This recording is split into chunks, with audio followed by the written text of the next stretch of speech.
Le temps de disposer tout cela et on va laisser notre vétérinaire de choc, Hélène, nous parler d'un produit extrêmement normand qu'est le cheval. Oui, on ne peut pas venir en Normandie sans parler de cheval. Ça serait, je trouve, complètement déplacé.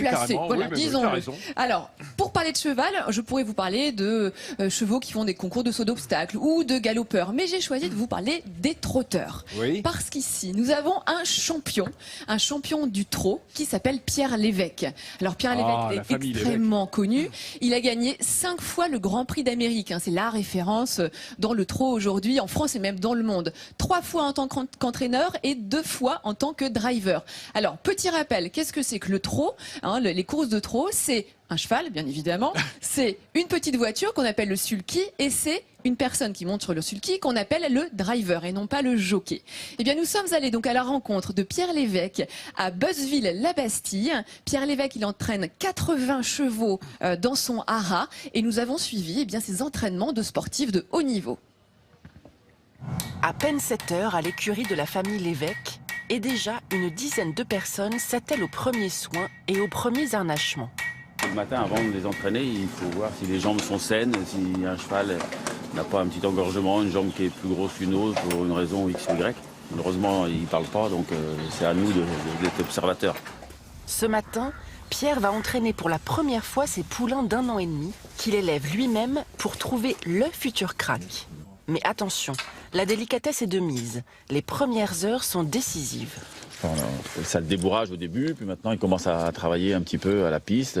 C'est beaucoup plus facile de travailler qu'un cheval qui est docile et qui a eu des bonnes habitudes dès le début, quoi. Parce qu'après, c'est un cheval qui a été mal débourré ou qui a eu un accident. Après, c'est une très bonne mémoire en fait, un cheval. Et c'est parti pour 40 minutes d'entraînement par poulain sur la piste. La première étape d'un long chemin avant les hippodromes. Une fois l'échauffement terminé, il pousse le cheval à son allure maximale pour savoir s'il fera un bon trotteur. À l'œil et aux sensations, Pierre décide de la carrière du cheval. Et très rapidement, le verdict tombe. Elle n'est pas faite pour trotter, celle-ci. Et l'explication, la voilà. Ah oui, elle a pas la bonne cadence. Elle trouve pas bien son passage dans ses allures. Et je pense que ça va faire, vu son modèle, c'est une belle jument, ça va faire plus une jument de selle que pour faire de la balade. De son côté, Thomas, le fils de Pierre, douche ses chevaux. Il revient de 4 heures d'entraînement. Son rêve, c'est de suivre les pas de son père. L'idée, c'est plus d'avoir mes chevaux à moi, d'entraînement. Et puis après, faut aller aux courses. Parce que l'entraînement, c'est bien, mais c'est l'après-midi que on gagne l'argent. Pierre a gagné 3 fois le prix d'Amérique à la fin des années 2000. Son grand-père l'avait déjà remporté 5 fois. C'est le recordman de l'épreuve. La victoire, elle est dans les gènes de la famille. Lorsque mon grand-père a gagné le prix d'Amérique, justement, on parlait de Rock Épine, c'était en 66, 67, 68. Moi, la première fois, j'avais 6 ans, donc vous savez, c'est assez exceptionnel. Vous vivez ça vraiment comme un conte de fées. Hein. À 6 ans, on ne se rend pas compte de ce que ça peut représenter, mais pour en arriver là, c'est beaucoup de sacrifices et beaucoup de tout son temps consacré aux chevaux. Du matin au soir, l'écurie ne connaît aucun temps mort. Pierre sait que c'est la recette des champions, car c'est au bout de ce champ de sacrifice qu'il a souvent trouvé la victoire. Alors, c'était important pour moi de vous parler de Pierre Lévesque, car c'est quand même rendre hommage à un très grand champion.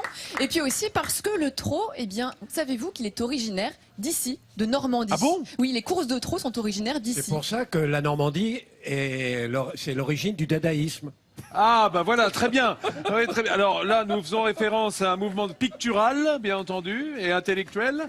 On a vu que les peintres étaient nombreux en Normandie. On a raccroché le dadaïsme. Voilà, le dadaïsme. Alors nos fameux dadas, s'ils font du trot, le trot est né ici en Normandie. Pourquoi? Il est né plus précisément à Cherbourg, sous l'influence d'un officier des haras nationaux qui s'appelait Ephraim Well. Et en fait, il avait décidé d'améliorer la race chevaline typiquement normande.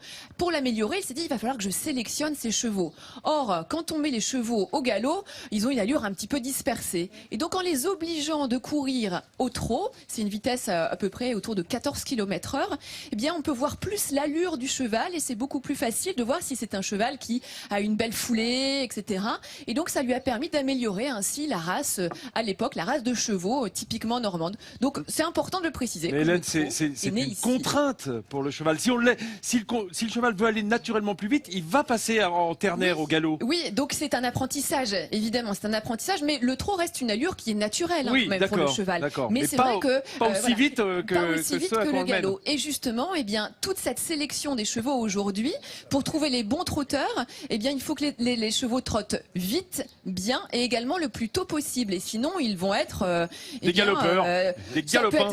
Ça peut être des galopeurs. En tout cas, le recrutement est sans appel. Alors, qu'est-ce qu'on fait des chevaux? C'est comme en voiture, on passe la première ou la seconde. Oui, c'est un petit peu ça. Oui, c'est un peu ça, c'est vrai. Alors, eh bien, pour tous les chevaux qui sont potentiellement réformés, eh bien, il y a certaines personnes qui les prennent en charge. Et en l'occurrence, j'ai rencontré un couple, Sarah et Édouard Viel, qui, eux, ont décidé de changer de vie. Au départ, ce sont des Parisiens et ils se sont mis à venir retaper une ferme familiale ici. Ils se sont pris de passion pour le trot.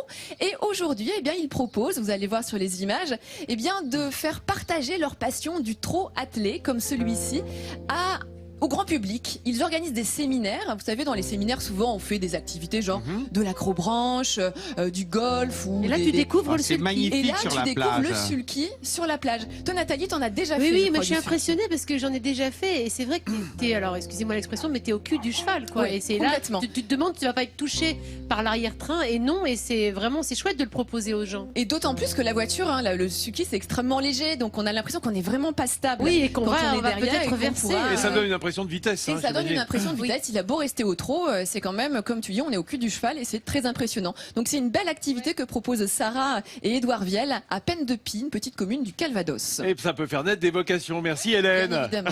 Bien entendu, voilà. Encore un des aspects de la Normandie qu'on ne connaissait pas, la naissance du trot. Bah écoutez, moi ça me plaît bien. Et quand tu vois des courses de trot montées, en revanche, c'est assez... Parce que ça existe, mais c'est plus rare.